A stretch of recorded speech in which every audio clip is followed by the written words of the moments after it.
नमस्कार दोस्तों, आइए जानते हैं श्रीमद् भागवत गीता के 5वें अध्याय का भगवान के यश कीर्तन की महिमा और देव ऋषि नारद का पूर्व चरित्र। सूत जी कहते हैं, तदंतर सुखपूर्वक बैठे हुए बीड़ा पाण परम यशस्वी देवऋषि नारद ने मुस्कुराकर अपने पास ही बैठे महर्षि व्यास जी से कहा। नारद जी ने प्रश्न किया, महाभाग व्यास जी, आपके शरीर एवं मन दोनों ही अपने कर्म एवं चिंतन से संतुष्ट है ना? अवश्य ही आपकी जिज्ञासा तो भली भांति पूर्ण हो गई है, क्योंकि आपने जो यह महाभारत की रचना की है वह बड़ी ही अद्भुत है। वह धर्म आदि सभी पुरुषार्थों से परिपूर्ण है। सनातन ब्रह्मा तत्व को भी आपने खूब ही विचारा है और जान भी लिया है। फिर भी प्रभु, आप अकृतार्थ पुरुष के समान अपने विषय में शोक क्यों कर रहे हैं? व्यास जी ने कहा, आपने मेरे विषय में जो कुछ कहा है वह सब ठीक है। मैं वैसा होने पर भी मेरा हृदय संतुष्ट नहीं है। पता नहीं इसका क्या कारण है। आपका ज्ञान अगाध है। आप साक्षात ब्रह्मा जी के मानस पुत्र हैं, इसलिए मैं आपसे ही इसका कारण पूछता हूँ। नारद जी, आप समस्त गोपनीय रहस्यों को जानते हैं, क्योंकि आपने उन पुराण पुरुष की उपासना की है जो प्रकृत पुरुष दोनों स्वामी हैं और असंग रहते हैं।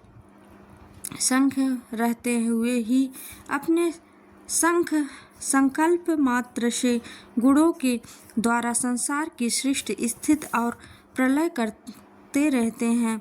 आप सूर्य की भांति तीनों लोकों में भ्रमण करते रहते हैं और योग बल से प्राण वायु के समान सबके भीतर रहकर अंतःकरणों के साक्षी भी हैं। ये योगानुष्ठान और नियमों के द्वारा पर ब्रह्म और शब्द ब्रह्म दोनों की पूर्ण प्राप्ति कर लेने पर भी मुझ में जो बड़ी कमी है उसे आप कृपा करके बतलाइए। नारद जी ने कहा, व्यास जी, आपके भगवान के निर्मल यश का गान प्रायः नहीं किया। मेरी ऐसी मान्यता है कि जिससे भगवान संतुष्ट नहीं होते वह शास्त्र या ज्ञान अधूरा है। आपने धर्म आदि पुरुषार्थों का जैसा निरूपण किया है, भगवान श्री कृष्ण की महिमा वैसा ही निरूपण नहीं किया। जिस वाणी से चाहे वह रस भाव अलंकारादि से युक्त ही क्यों न हो, जगत को पवित्र करने वाले भगवान श्री कृष्ण के यश का कभी गान नहीं होता। वह तो कौओं के लिए अच्छिष्ट फेंकने के लिए स्थान के समान अपवित्र मानी जाती है। मानसरोवर के कमनीय कमल में विहरने वाले हंसों की भांति ब्रह्मा धाम में विहार करने वाले भगतवत्सलादि बिंदाश्रित परमहंस भक्त कभी उसमें रमण नहीं करते। इसके विपरीत जिसमें सुंदर रचना भी नहीं है और जो दूषित शब्दों से युक्त भी है, परंतु जिसका प्रत्येक श्लोक भगवान के सुयश सूचक नामों से युक्त है, वह वाणी लोकों के सारे पापों का नाश कर देती है। क्योंकि तुम सत्पुरुष ऐसी ही वाणी का श्रवण गान और कीर्तन किया करते हैं। वह निर्मल ज्ञान भी जो मोक्ष की प्राप्ति का साक्षात साधन है, यदि भगवान की भक्ति से रहित हो तो उसकी उतनी शोभा नहीं होती। फिर भी जो साधन और सिद्धि हो दोनों ही दशाओं में सदा ही अमंगल रूप है। वह काम्य कर्म और जो भगवान को अर्पण नहीं किया गया है, ऐसा अहेतुक निष्काम कर्म भी कैसे सुशोभित हो सकता है। महाभाग व्यास जी, आपकी दृष्टि अमोघ है, आपकी कीर्ति पवित्र है, आप सत्यपरायण एवं दृढ़ व्रत हैं, इसलिए अब आप संपूर्ण जीवों को बंधन से मुक्त करने के लिए समाधि के द्वारा अचिंत्य शक्ति भगवान की लीलाओं का स्मरण कीजिए। जो मनुष्य भगवान की लीला के अतिरिक्त और कुछ कहने की इच्छा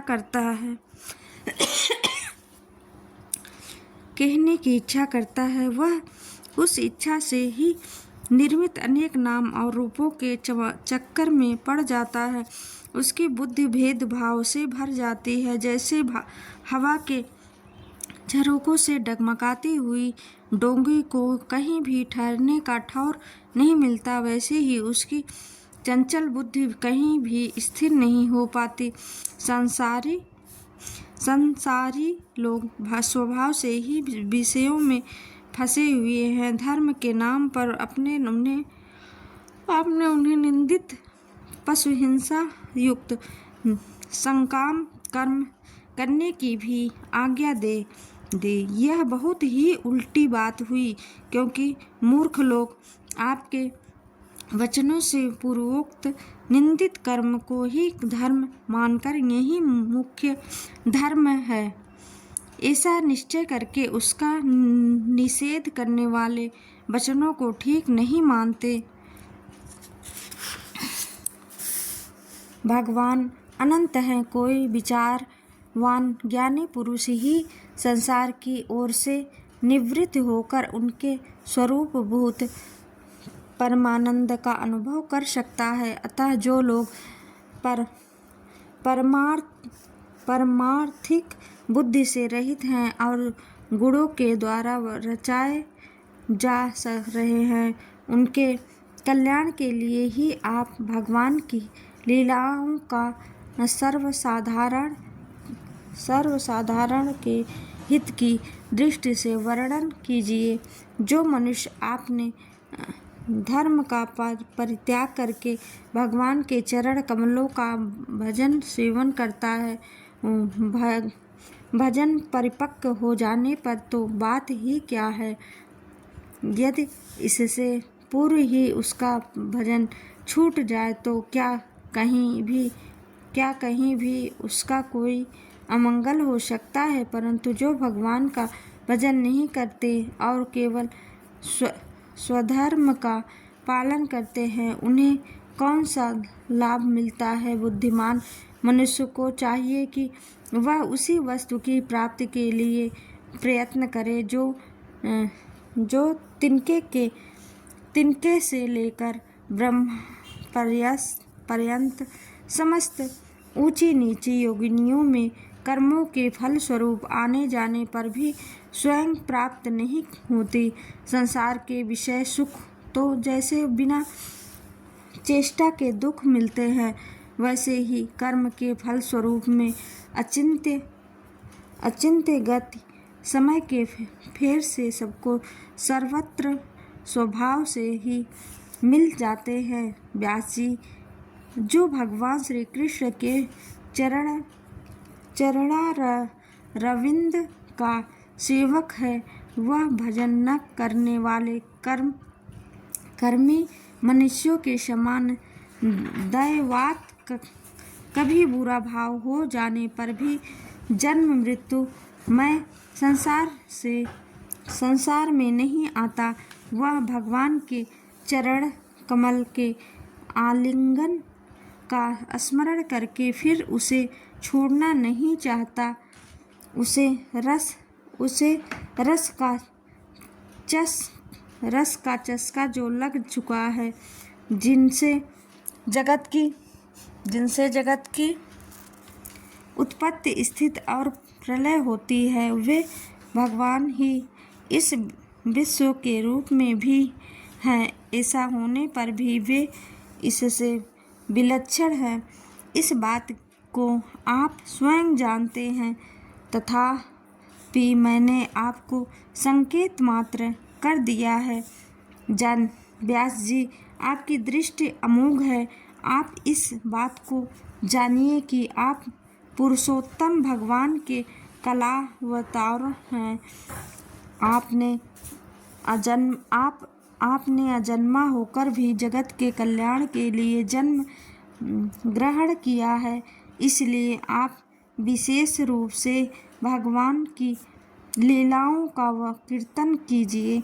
विद्वानों ने इस बात का निरूपण किया है कि मनुष्य की तपस्या, वेदा अध्ययन, यज्ञ अनुष्ठान, स्वाध्याय, ज्ञान और दान का एकमात्र प्रयोजन यही है कि पूर्ण कीर्ति श्री कृष्ण के गुणों और लीलाओं का वर्णन किया जाए। मुने, पिछले कल्प में आपने पूर्व जीवन में मैं वेदवादी ब्राह्मणों की एक दासी का लड़का था। योगी वर्षा ऋतु में एक स्थान पर चातुर्मास्य कर रहे थे। बचपन में ही मैं उनकी सेवा में नियुक्त कर दिया गया था। मैं यद्यपि बालक था, फिर भी किसी प्रकार की चंचलता नहीं करता था, जितेंद्रिय था, खेल कूद से दूर रहता था और अज्ञानानुसार उनकी सेवा करता था। मैं बोलता भी बहुत कम था। मेरे इस शील स्वभाव को देखकर समदर्शी मुनियों ने मुझ सेवक पर अत्यंत अनुग्रह किया। उनकी अनुमति प्राप्त करके बर्तनों में लगा हुआ जूठन मैं एक बार खा लिया करता था। इसमें मेरे सारे पाप धुल गए। इस प्रकार उनकी सेवा करते करते मेरा हृदय शुद्ध हो गया और वे लोग जैसा भजन पूजन करते थे उसी में मेरी भी रुचि हो गई। प्यारे व्यास जी, उस सत्संग में उन लीला गान परायण महात्माओं के अनुग्रह से मैं प्रतिदिन श्री कृष्ण की मनोहर कथाएं सुना करता। श्रद्धापूर्वक एक एक पद श्रवण करते करते प्रिय कीर्ति भगवान में मेरी रुचि हो गई। महामुने, जब भगवान में मेरी रुचि हो गई तब उन मनोहर कीर्ति प्रभु में मेरी बुद्धि भी निश्चल हो गई।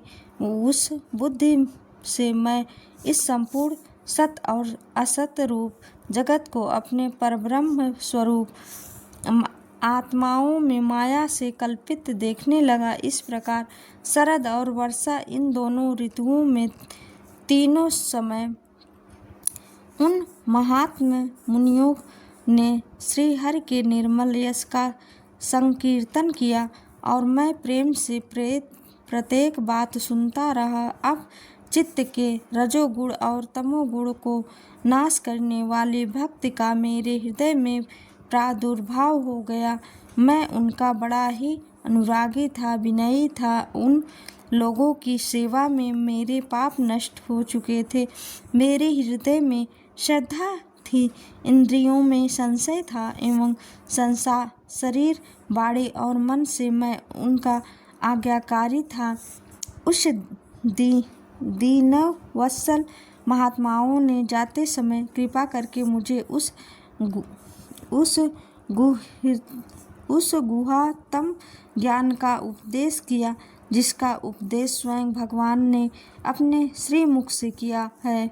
उस उपदेश से ही जगत के निर्माता भगवान श्री कृष्ण की माया के प्रभाव को मैं जान सका, जिसके जान लेने पर उनके परम पद की प्राप्ति हो जाती है।